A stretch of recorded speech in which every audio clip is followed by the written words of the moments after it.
Ada update mengenai vaksinasi COVID-19 pada orang-orang yang punya penyakit jantung dan juga bagaimana mengenai efek samping peradangan jantung miokarditis pada vaksinasi tertentu. Kita akan bahas dalam video.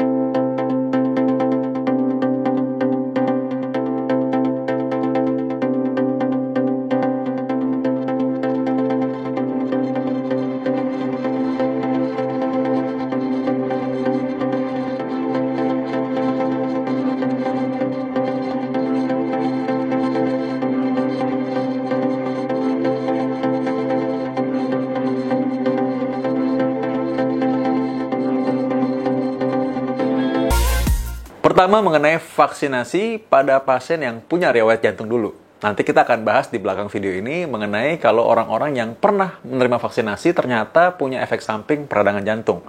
Nah itu nanti dulu ya kita bahasnya sekarang nih. Mengenai orang-orang yang kalau sudah punya penyakit jantung dulu, lalu bagaimana mereka apakah boleh menerima vaksinasi? Pada kenyataannya justru orang-orang yang punya riwayat penyakit jantung adalah orang-orang yang kita anggap perlu diprioritaskan mendapatkan vaksinasi. Karena kenapa? Justru orang-orang ini yang akan menjadi berat dan masuk menjadi kritis ketika nanti terinfeksi COVID-19. Sehingga proteksi sangat perlu diberikan kepada orang-orang yang punya riwayat penyakit jantung. Contohnya pernah serangan jantung, pernah gagal jantung atau lemah jantung, pernah korslet jantungnya atau aritmia, pernah riwayat pemasangan ring dan bypass koroner misalnya. Jadi karena itu orang-orang ini apabila dalam keadaan stabil, sudah dalam pengobatan rutin, maka boleh untuk menerima vaksinasi. Jadi kalau Anda merasa belum berani untuk vaksinasi karena punya riwayat jantung, Anda boleh juga untuk konsultasi dengan dokter terdekat Anda untuk bisa mendapatkan rekomendasi vaksinasi. Namun ingat bahwa Anda sebaiknya segera untuk bisa mendapatkan vaksinasi, apalagi jika memang sudah punya giliran untuk mendapatkan vaksinasi tersebut. Itu yang pertama ya. Nah sekarang ada pertanyaan nih, bagaimana kalau misalkan orang ini baru saja kumat nih? Ceritanya baru aja anfal, baru aja serangan jantung, atau baru saja terkena lemah jantung mendadak, sesak napas berat tiba-tiba. Nah, segeralah mencari pertolongan dalam arti pengobatan yang optimal, karena jangan menunda kondisi tersebut. Kondisi ini kondisi yang berbahaya dan berpotensi mengancam nyawa. Jadi karena itu, jangan beralasan bahwa, aduh, ini rumah sakit lagi penuh nih, apa boleh buat? Memang kita harus mencari pertolongan medis dalam hal ini, karena untuk menyelamatkan nyawa. Jadi, ketika dalam keadaan kumat atau anfal, segeralah untuk mendapatkan pengobatan yang optimal. Dalam kondisi demikian, ketika sudah mendapatkan pengobatan, sudah optimal, sudah stabil, maka Anda yang kumat, anfal, jantungnya lagi tiba-tiba ngadat, ini boleh direkomendasikan untuk vaksinasi, tidak perlu tunggu 3 bulan lagi, tapi cukup 2-4 minggu setelah fase akut yang tadi itu. Jadi setelah serangan jantung nih, Anda sudah mendapatkan penanganan yang optimal, sudah stabil, dokter boleh nih merekomendasikan bahwa Anda ini sudah 1 bulan lalu ya, atau ini sudah 3 minggu lalu nih, udah boleh nih kita merekomendasikan Anda untuk nanti mendapatkan vaksinasi. Jadi tidak perlu tunggu terlalu lama, supaya Anda jangan sampai nanti kena bonus, karena ada juga tuh orang baru aja sakit jantung, bonusnya akhirnya mungkin karena banyak orang jenguk, atau mungkin ada orang yang care sama dia, ternyata malah menularkan virus, jadi akhirnya malah kena COVID. Itu saya juga alami pada pasien-pasien saya, dan saya sangat menyesal. Kenapa sampai orang-orang yang harusnya sudah bagus nih jantungnya, sudah bagus-bagus, sudah baik-baik, stabil-stabil, kena COVID lagi. Jadi akhirnya malah itu yang menyebabkan seseorang ini menjadi sakit berat. Nah yang kedua adalah, bagaimana apabila orang-orang tersebut sudah menjalani pemasangan ring? Kalau sudah lama ya aman-aman aja. Oh pernah operasi bypass? Oh sudah lama, 3 tahun lalu, ya nggak apa-apa ya. Tapi yang menjadi masalah adalah ketika orang ini baru saja menjalani pemasangan ring, pacu jantung atau bedah pintas koroner, operasi bypass.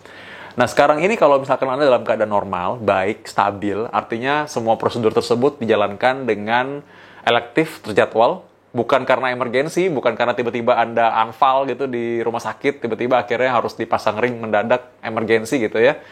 Tapi ini karena Anda check up, kebetulan, lalu ini ada tanda-tanda penyempitan jantung nih. Atau Anda tiba-tiba lagi melakukan medical check up, lalu dibilang kayaknya ini perlu kateterisasi, lalu ternyata kelihatan ada penyempitan jantung, lalu Anda dipasang ring karena terjadwal ya. Jadi karena ketemunya ketika check up. Anda dalam kondisi relatif stabil sebenarnya. Pemasangannya pun tidak ada komplikasi, stabil-stabil aja, baik-baik saja. Maka Anda boleh direkomendasikan untuk mendapatkan vaksinasi COVID-19 itu sekitar 1-2 minggu setelahnya. Jadi nggak perlu nunggu terlalu lama. Karena Anda dalam keadaan baik-baik saja, dalam keadaan normal, dalam keadaan rutin berobat juga. Jadi karena itu Anda boleh mendapatkan vaksinasi 1-2 minggu setelah pemasangan atau prosedur-prosedur yang tadi kita sebutkan itu. Ya, orang yang operasi bypass, orang yang pemasangan ring, atau pacu jantung misalnya. Sekarang kita ngomong soal hipertensi, tekanan darah tinggi, darting. Nah, ini adalah penyakit yang banyak diidap oleh orang-orang Indonesia. Tapi mungkin orang nggak semua tahu. Pada faktanya, lebih dari 30% orang Indonesia ternyata mungkin hipertensi. Ini data dari Riskesdas tahun 2018 ya. Dan juga, kebanyakan orang tuh nggak minum obat. Kenapa? Karena nggak ngerasa ada apa-apa. Jadi nggak ngerasa ada keluhan sakit kepala, sakit tegang lehernya. Itu sebenarnya hampir nggak ada hubungannya. Hanya seringkali kebetulan ketemunya ketika lagi hipertensi, pas lagi tegang juga. Atau kebalikannya nih, pas lagi tegang, atensi, udah lama nggak tensi nih. Iya tinggi gitu misalnya ya. Jadi, karena itu ini akhirnya dihubung-hubungkan. Oh, kalau nggak sakit kepala, nggak pundak tegang, nggak leher tegang, itu nggak hipertensi. Padahal bukan seperti itu. Karena itu mesti hati-hati. Namun, hipertensi ini patut diwaspadai juga karena hipertensi adalah komorbid utama pada orang yang COVID-19. Selalu top 3. Tensi tinggi, obesitas, diabetes, penyakit jantung itu ganti-gantian tuh. Tapi intinya mereka adalah komorbid utama pasien yang COVID-19. Komorbid ini adalah penyakit yang menyebabkan penyulit. Artinya bukan penyakit bawaan loh ya. Komorbid ini bukan penyakit bawaan, tapi penyakit penyerta yang menyebabkan penyulit pada ketika COVID-19 itu terjadi. Jadi dia menyebabkan COVID-19 ini menjadi berat pada orang-orang ini. Jadi hati-hati dan harus mendapatkan vaksinasi segera karena itu, supaya cepat diproteksi. Nah, permasalahannya justru hipertensi ini juga yang menyebabkan orang malah tidak bisa divaksinasi kadang-kadang karena nggak lolos screening.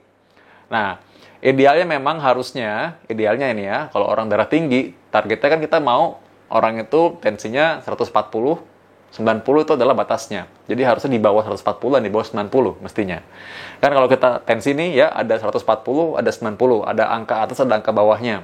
Nah, itu maunya di bawah itu.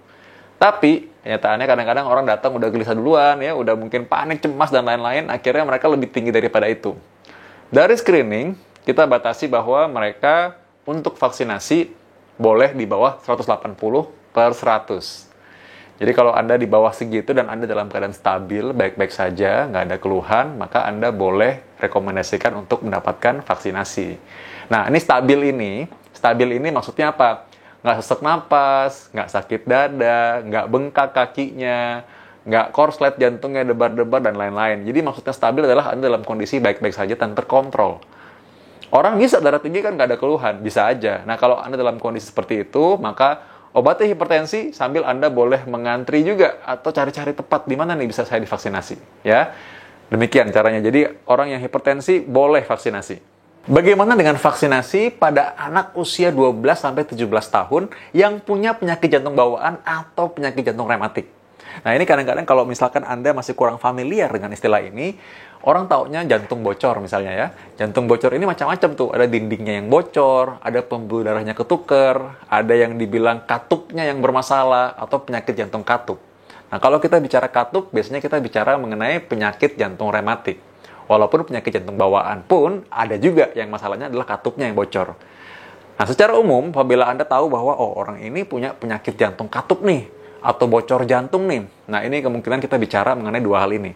Penyakit jantung bawaan atau penyakit jantung rematik. Sampai saat ini, secara kajian ilmiah, vaksinasi boleh dilakukan. Malah kita harapkan segera dilakukan pada orang-orang dengan penyakit jantung ini. Nah, tapi ada tapinya nih. Vaksin yang direkomendasikan sampai saat ini adalah vaksin Sinovac dan juga Pfizer. Sampai saat ini. Tentunya kebijakan dan juga anjuran akan terus berubah karena apa? Kita akan terus mengupdate. Kita akan terus mengkaji secara ilmiah yang mana yang paling aman dan baik untuk orang-orang dengan penyakit jantung bawaan dan juga penyakit jantung rematik.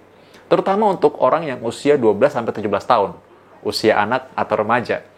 Nah, tapi dalam keadaan yang tidak stabil atau gawat darurat, maka hal ini vaksinasi tidak boleh dilakukan dulu saat ini.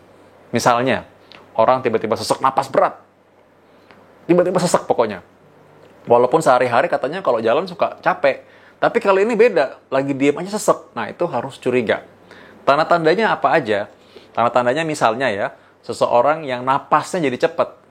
Orang normal itu kalau bernapas antara 12 sampai 18 kali per menit itu dalam keadaan diam, lagi istirahat. Atau mungkin 20 kali per menit lah. Tapi ketika lagi diam aja, lalu napasnya jadi 24 kali per menit atau lebih, maka itu seperti orang ngos-ngosan, tersengal-sengal. Nah ini mesti curiga bahwa terjadi sesuatu yang baru nih, kumat maksudnya penyakitnya. Jadi karena itu, ini mungkin gawat darurat. Jadi jangan dulu. Atau, orang dengan heart rate, detak jantungnya, itu lebih dari 120 kali per menit. Takikardi namanya. Normalnya orang itu kalau lagi istirahat diam, itu 70 kali per menit. Lagi istirahat mungkin 80 kali per menit. Ada orang yang jarang olahraga, mungkin 85 kali, 90 kali per menit. Kalau yang rajin olahraganya, dia sampai mungkin 60 kali per menit, 50 kali per menit malah kalau lagi diam aja. Tapi ketika seseorang detak jantungnya ketika lagi diam aja istirahat 120 kali per menit atau lebih, maka mungkin terjadi suatu gawat darurat. Mungkin saja sebentar lagi lemah jantungnya kumat nih misalnya gitu. Jadi karena itu yang kali ini mesti hati-hati dulu ya. Kalau seperti itu jangan dulu divaksinasi. Nah, kalau misalkan apalagi orang yang misalkan kelihatan sesak napas sampai saturasi turun. Kalau Anda tahu bahwa sebagian penyakit jantung bawaan, mungkin saturasi oksigennya nggak tinggi-tinggi amat. Memang rata-rata cuma 90% misalnya ya, karena ada sebagian penyakit jantung bawaan yang memang saturasi oksigennya nggak bisa tinggi. Tapi kalau dia sampai turun sekali mendadak, bahkan sampai di bawah 65%, atau mungkin Anda lihat kondisinya kok kurang baik ya, kita bisa lihat ya kalau orang misalkan dalam kondisi sakit atau kurang sehat. Memang orang dengan penyakit jantung bawaan sudah punya penyakit, tapi artinya kita bisa lihat juga kalau misalkan nih berubah nih kondisinya nih. Biasanya dia kayak gini masih nggak apa-apa, tapi ini kok kelihatannya kurang baik nih ya. Atau Anda lihat mungkin dia kelihatan dalam kondisi tadi, yang dalam kondisi tadi sesak tiba-tiba, atau detak jantungnya tiba-tiba tinggi sekali. Jadi dalam hal ini sebaiknya jangan divaksinasi dulu ya. Pastikan dulu dalam kondisi yang baik, dalam kondisi yang stabil, dalam kondisi yang rutin, kontrol. Kalau emang dia oke, evaluasi dari dokter yang biasa menanganinya bilang oke, nggak apa-apa misalnya, maka boleh divaksinasi. Kalau Anda ragu-ragu sekali lagi, Anda boleh untuk tanya ulang dengan dokter yang biasa menangani pasien ini, supaya mendapatkan rekomendasi untuk vaksinasi, apakah layak apa enggak. Dan ingat juga bahwa untuk orang-orang yang punya penyakit jantung bawaan, jantung rematik, Anda minum obat rutin secara teratur. Ya, kalau memang tidak bisa kontrol secara langsung, Anda bisa melalui telemedicine juga. Jadi ingat ya, apabila seorang dengan punya penyakit jantung bawaan dan penyakit jantung rematik, ingat tadi apa yang pertama, kalau dalam keadaan darurat, dalam keadaan gawat, lagi keadaan kumat, itu memang belum boleh dulu divaksinasi. Tanda-tandanya memang seringkali harus dengan penilaian dokter. Tapi kalau secara praktisnya nih ya, sekali lagi saya ulang lagi, Anda boleh lihat ketika dia sesak napas mendadak, tiba-tiba, apalagi kalau misalkan napasnya jadi cepat, lebih dari 24 kali per menit, atau saturasi oksigen jadi turun sekali ya, di bawah 65%, atau orangnya dibangunin nggak bisa, kelihatan lemes, kelihatan nggak bisa bicara, nggak betul, kalau bicara pun rada-rada ngaco gitu ya, itu juga kita mesti hati-hati, mungkin adalah suatu kegawatan. Lalu ada juga orang yang detak jantungnya jadi tiba-tiba tinggi sekali, 120 kali per menit ke atas, atau malah terlalu lemah, di bawah 50 kali per menit. Nah ini juga mesti hati-hati juga. Jadi, vaksinasi pada orang dengan penyakit jantung bawaan dan juga pada orang dengan penyakit jantung rematik perlu dilakukan. Karena itu, Anda segera untuk bisa mendapatkan giliran dan juga minum obat rutin secara teratur. Sekarang mengenai efek samping dari vaksin yang berbasis mRNA. Contohnya Pfizer. Dari Pfizer ini memang ternyata ada efek samping berupa peradangan pada otot jantung yang namanya myokarditis. Nah, ini sempat menjadi investigasi atau dilakukan penelitian, dan memang benar terjadi peradangan pada jantung pada sebagian orang yang divaksinasi dengan COVID-19. Waduh, jadi bahaya nggak vaksin nih? Anda harus tahu bahwa begini, COVID-19 sendiri juga menyebabkan myokarditis. Bahkan, pasien-pasien yang sedang dalam perawatan kritis pun ternyata memang juga menderita myokarditis atau peradangan pada otot jantung. Secara keseluruhan, orang-orang yang terinfeksi oleh COVID-19 punya risiko mengalami myokarditis sebesar 2,3%. Nah, dibandingkan dengan efek sampingnya berapa banyak? Ternyata orang-orang yang menderita myokarditis itu hanya sekitar 0,000 sekian persen risikonya ketika mereka mendapatkan vaksinasi COVID-19 yang berbasis mRNA. Jadi karena itu, bayangkan nih, 2,3% risiko untuk orang miokarditis secara keseluruhan ya. Satu lagi adalah orang-orang yang mendapatkan vaksinasi COVID-19 berbasis mRNA, itu risikonya 0,0000 sekian persen. Jadi kecil sekali dibandingkan dengan perlindungannya. Karena itu, biarlah hal ini menjadi penelitian, dan kalau misalkan memang Anda mengalami mungkin sesak napas, lalu tiba-tiba rasanya debar-debar setelah divaksinasi dengan vaksin berbasis mRNA, maka Anda boleh untuk melaporkan ini kepada Komnas KIPI juga, supaya nanti bisa menjadi bahan penelitian. Tapi tenang saja, nah tadi sekali lagi bahwa ini kecil sekali kemungkinannya. Jarang sebenarnya sih. Jadi karena itu, tetaplah percaya diri bahwa justru vaksinasi ini manfaatnya jauh melebihi daripada efek sampingnya. Jauh melebihi efek sampingnya. Karena itulah kita memang tetap maju untuk bisa mengejar vaksinasi. Karena apa yang kita kejar adalah semua orang ini makin banyak yang divaksinasi. Ini akan semakin aman buat kita semua. Percuma seseorang vaksin, lalu dia sendiri yang tervaksinasi. Yang lain nanti akan bisa menularkan penyakit pada dia. Karena sekali lagi bahwa vaksinasi tidak membuat seorang jadi kebal sama sekali. Tapi risiko tular makin sedikit. Jadi ketika kita dikelilingi oleh orang-orang yang semua risikonya kecil untuk menjadi penyakit, maka karena itu makin aman. Jadi semuanya ingat sekali lagi bahwa risiko menjadi miokarditis atau risiko peradangan otot jantung pada orang-orang yang divaksinasi dengan vaksin berbasis mRNA itu pun sangat kecil. Anda silahkan untuk mendapatkan vaksinasi juga. Jadi secara keseluruhan kesimpulannya bahwa vaksin sejauh ini untuk orang-orang dengan penyakit jantung tentu tetap dianjurkan. Karena ini akan melindungi, memberikan proteksi ekstra buat orang-orang ini selain dengan tentunya menjaga tetap memakai masker, cuci tangan, dan jaga jarak. Tetaplah sehat selalu, tunggu update terbaru dari saya. Dapatkan informasi medis langsung dari Dr. Vito dengan subscribe channel YouTube ini. Anda juga bisa membagikan semua informasi berharga di sini dengan cara share ke teman-teman atau kenalan Anda.